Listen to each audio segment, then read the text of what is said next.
fans. So, Oscar De La Hoya recently did a little self-interview, self-made video of himself talking about how he wants all promoters to come together and make the biggest fights possible in boxing. What do we say to that, guys? Well, quite frankly, I always felt like that would have been a great idea. I always would have liked a round table of some sort, a almost like a Camelot, from the medieval times, where all the heads come together. Maybe even like the five families in New York of the mafia. All heads come together and decide what needs to be done in order for the business of boxing to continue to succeed.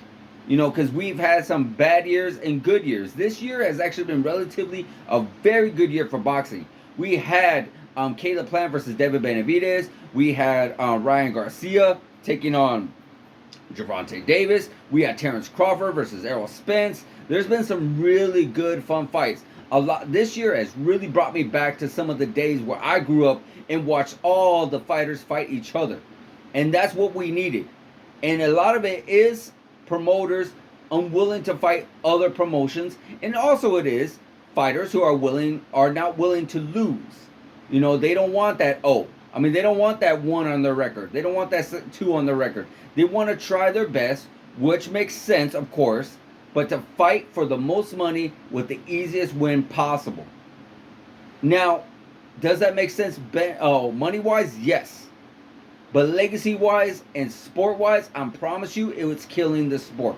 It's always been killing the sport.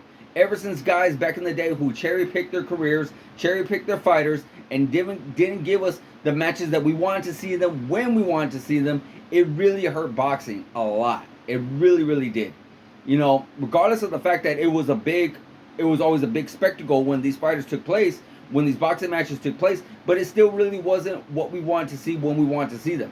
When you get two fighters in their prime, like we saw with Hearns and Leonard and Hearns, and then when you got Roberto Duran and Hagler, when you got all these guys mixing in together, Tyson and Holyfield, Lewis and Tyson, of course, Muhammad Ali and Frazier, Ken Norton, all these other guys fighting each other in the primes of their career, it really makes boxing so much more fun and so much more exciting.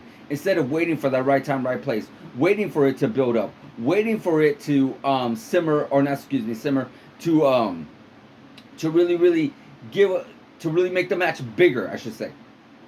And for De La Hoya to try to attempt this, that's really, really cool. Do I feel like it's going to work? I don't feel so much, because I do feel like there's people out there that don't want to work with him. There's people that he don't want to work with, possibly. There's just a lot of ego and a lot of pride in the boxing world that just people do not want to work with each other. They want to keep the money in-house. They don't want to lose to this promotion or etc.